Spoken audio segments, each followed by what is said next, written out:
Crop insurance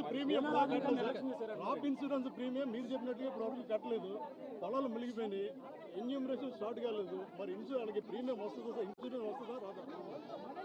రాదు కాబట్టే కదా నేను అడిగేది. అందుకని బాధపడుతూ నేను చంద్రబాబు నాయుడు బుద్ధి ఉందా, జ్ఞానం ఉందా అని చెప్పి చంద్రబాబు నాయుడుని తిడుతున్నాను, చంద్రబాబు నాయుడు ప్రశ్నిస్తున్నాను. ఎందుకు కట్టడం లేదని అడుగుతా ఉన్నాను, ఎందుకు చేయడం లేదని అడుగుతా ఉన్నాను. ఈ క్రాప్ ఫస్ట్ దానికి చేయాలి అని అంటే ఫస్ట్ ఈ క్రాప్ చేయాలి. మీ గ్రామంలో ఈ క్రాప్ జరుగుతూ ఉందా నువ్వే చెప్పు. నీ గ్రామంలో ఈ క్రాపే జరగనప్పుడు ఇక ఏ రకంగా ఇన్సూరెన్స్ అంటే ఇన్సూరెన్స్ ఎగనామా పెడుతున్నట్టే కదా. ఈ క్రాపే జరగనప్పుడు ఇక దీనికి ఇన్పుట్ సబ్సిడీకి సంబంధించి నీకు ఏ రకంగా నీకు సొమ్మిస్తాడు? తెలుగుదేశం పార్టీకి సంబంధించిన వాడు ఎవడైతే రాసుకుంటాడో, నీ పేరేం పేరు? సాంబా అంటే వైసీపీనో లేకపోతే న్యూట్రల్లో అయితే రాదు. ఒక నిమిషం, ప్రకాష్ ఏమన్నా తెలుగుదేశం అని అనుకో, ప్రకాష్ టిక్. ఈ క్రాప్ లేదు, పారదర్శకత లేదు, ఇన్సూరెన్స్ ఎట్టాగు లేదు, ఇన్పుట్ సబ్సిడీ కూడా ఇప్పటి వరకు వీళ్ళకి కావాల్సిన ప్రకారం వీళ్ళకి కావాల్సినోనికి నచ్చినోనికి ఇస్తారు, నచ్చినోనికి జిల్లా స్థాయి అధికారులు కలెక్టర్ కానీ రెవెన్యూ అధికారులు కానీ వచ్చి పంట నష్టం వేసిన దాఖలాలు లేవు. ఒక పిఠాపురం కాకినాడ నియోజకవర్గం కాదు, జిల్లానే కాదు, అటు కోనసీమలో కూడా దాదాపు 3వ వరదైనా సరే ఎక్కడ కూడా పట్టించుకోవట్లేదు అనేది ప్రజలు చెప్తున్నారు. అదే కదా చెప్తా ఉన్నా. బాని పేరేం పేరు? సత్య. అదే సత్య నేను చెప్తా ఉన్నాను.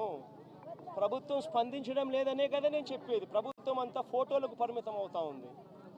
చంద్రబాబు నాయుడు అనే వ్యక్తి టోటల్గా డ్రామా ఆర్టిస్ట్ అయిపోయినాడు. మామూలుగా పవన్ కళ్యాణ్ సినిమా స్టార్, కానీ ఇక్కడ కాదు. పాపం ఆయన కొత్తగా వచ్చాడు, పాపం ఆయనకి ఏం తెలిసినట్టు లేదు. కానీ చంద్రబాబు నాయుడు పవన్ కళ్యాణ్ మించిపోయినాడు. ఆయన సినిమా ఆర్టిస్ట్ అయితే ఈయన డ్రామా ఆర్టిస్ట్. గత ప్రభుత్వ నిర్లక్ష్యం వల్ల ఏలేరు ఆధునీకరణ చేశారు. రీటెండరింగ్ పేరుతో నిధులు ప్రకటించినప్పటికీ ఎక్కడ కూడా నిధులు ఇవ్వలేదని ఆరోపిస్తున్నారు. పేరేం పేరు అన్న? అదే ప్రకాష్ నేను చెప్పేది. కనీసం మా హయాంలో 2000 వాళ్ళు Chandrababu Naidu already revise estimate చేసినాడు స్వామి 295 కోట్ల రూపాయలకు. అది ఉంది, జరుగుతూ ఉంది. మా హయాంలో దాన్ని వేగం ఎందుకు పెంచలేకపోయాము అని అంటే నిండుగా రిజర్వాయర్లు ఉన్నాయి.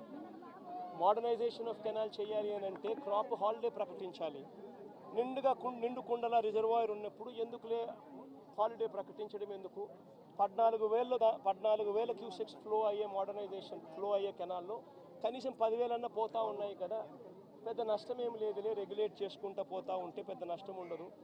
కరువు వచ్చినప్పుడు ఇంకోటి వచ్చినప్పుడు దీని గురించి హ్యాండిల్ చేయొచ్చులే అని కొద్దిగా మనం కూడా రైతుల పక్షాన రైతులకు నష్టం జరగకూడదు, క్రాప్ హాలిడే వేస్ట్ కాకూడదు, వాళ్ళకు క్రాప్ హాలిడే ఇచ్చి వాళ్ళకి ఇబ్బంది కడగకూడదు అని చెప్పి కొద్ది గొప్ప అనుకున్నంత వేగంగా చేయకపోవచ్చు.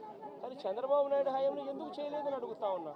ఇదే 295 కోట్ల రూపాయలకి ఎస్టిమేట్లు పెంచింది చంద్రబాబే కదా. 2015 ఏప్రిల్లోనే పెంచాడు కదా. మనం పెంచినప్పుడు తన హయాంలో తనకు 2015 నుంచి 4 ఏళ్ళు తన అధికారంలో ఉంది. 4 ఏళ్ళు కరువే, రైతులకు ఈ రిజర్వాయర్లో నీళ్లు లేవు, రైతులకు పంట క్రాప్ హాలిడే ఈకపోయినా క్రాప్ హాలిడేనే. మరి ఎందుకు మోడర్నైజేషన్ చేయలేదు? స్వామి, రివర్స్ టెండరింగ్ అనేది మీకు అసలు తెలుసా? ఫస్ట్ రివర్స్ టెండరింగ్ అంటే ఏమిటో తెలుసా? నీ పేరేం పేరు? సుధీర్. రివర్స్ టెండరింగ్ అంటే ఏం తెలుసా సుధీర్? ఇప్పుడు సుధీరు, ప్రకాషు, దొరబాబు ఇట్లా అందరూ కూడా ఒక టెండర్లో పార్టిసిపేట్ చేస్తారు. టెండర్లో పార్టిసిపేట్ చేయడం కూడా ఎలా పార్టిసిపేట్ చేస్తారు తెలుసా?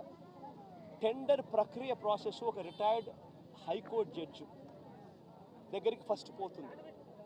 రిటైర్డ్ హైకోర్టు జడ్జి ఆధ్వర్యంలో టెండర్ ప్రక్రియను ఆన్లైన్లో పెడతారు. పెట్టి నీ పేరేం పేరు? సాంబుడా. నీ పేరేం పేరు? సాంబుడి దగ్గర నుంచి, సతీష్ దగ్గర నుంచి, నీ పేరేం పేరు తల్లి? నందిని దగ్గర నుంచి ఇట్లాంటి వాళ్ళు ఎవరైనా కూడా సలహాలు సూచనలు ఏమైనా ఇవ్వాలనుకుంటే ఆ జడ్జికి ఇవ్వచ్చు. ఆన్లైన్లోనే ఇస్తాడు. ఇచ్చిన తర్వాత మీ అందరి సూచనలు సలహాలు తీసుకున్న తర్వాత నియమ నిబంధనలు ఆయన ఫైనలైజ్ చేస్తాడు. ఆయన ఫైనలైజ్ చేసిన నియమ నిబంధనలు జ్యుడిషియల్ ప్రివ్యూ కమిషన్ అంటారు. జ్యుడిషియల్ ప్రివ్యూకి పంపించిన తర్వాత 100 కోట్ల రూపాయలు దాటిన ప్రతి టెండర్ను ఒక విప్లవాత్మక మార్పు చేసాం. టెండర్ల ప్రక్రియలో ఒక రెవల్యూషన్ తీసుకొచ్చాం. హైకోర్టు గవర్నమెంట్ పరిధిలో నుంచి దాన్ని తీసేసి హైకోర్టు రిటైర్డ్ జడ్జి చేతిలో పెట్టాం. ఆయన ఆన్లైన్లో పెట్టి మీలాంటి వాళ్ళు ఎవరైనా కూడా అభ్యంతరాలు చెప్తే అభ్యంతరాలు కూడా తెలుసుకొని ఆయన ఫైనలైజ్ చేస్తాడు టెండర్ల ప్రక్రియలో నామ్స్. ఆ టెండర్ల ప్రక్రియలో ఆయన ఫైనలైజ్ చేసిన నామ్స్ను ఆయన చేసిన తర్వాత డిపార్ట్మెంట్ టెండర్కి పిలుస్తుంది. టెండర్లు పిలిచిన తర్వాత ఆ టెండర్లలో పేరు సుధీర్ పార్టిసిపేట్ చేస్తాడు, ప్రకాష్ పార్టిసిపేట్ చేస్తాడు, నందినమ్మ పార్టిసిపేట్ చేస్తుంది. చేసినప్పుడు సుధీరు L1గా L1 వస్తుంది. మామూలుగా అయితే సుధీర్కి రావాలి, కానీ రివర్స్ టెండరింగ్లో రాదు. సుధీర్ కోట్ చేసిన L1ను బేస్ ప్రైస్ కింద తీసుకొని మళ్ళా సుధీర్ని పిలుస్తా, ప్రకాష్ని పిలుస్తాం, నందినమ్మని పిలుస్తాం, పిలిచి ఆక్షన్ పెడతాం. సుధీర్ ఈ మాట చెప్పినాడు, ప్రకాష్ నువ్వు తగ్గుతావా అంటాం. తగ్గుతాను, ఇంత 10 రూపాయలు, నేను అప్పుడు పొరపాటు, నేను ఇంకా తగ్గిస్తాను, నేను నాకు వచ్చే అవకాశం ఉంది కాబట్టి నేను సుధీర్తో కాంపిటీషన్లోకి వస్తాను. మళ్ళీ ఆక్షన్లో నువ్వు చెప్పొచ్చు, నందినమ్మ నేనేం తక్కువ తిన్నా, నేను 85 చెప్తానని చెప్పి నందినమ్మ చెప్పొచ్చు. అప్పుడు నందినమ్మకు వస్తుంది tender. This is reverse tendering. ఈ రివర్స్ టెండరింగ్ అనేది ఒక రెవల్యూషన్. ఈ రివర్స్ టెండరింగ్ అనేది టెండర్లలో ఒక ఫిక్స్ చేసి, బిడ్స్ అన్ని ఫిక్స్ చేసి, క్వాలిఫికేషన్స్ అన్ని ఫిక్స్ చేసి, ఎవరిని పార్టిసిపేట్ చేయకోకుండా వాళ్ళందరినీ కట్టడి చేసి ప్రక్రియను పూర్తిగా ఆపేసే కార్యక్రమం రివర్స్ టెండరింగ్. సార్ ప్రధానంగా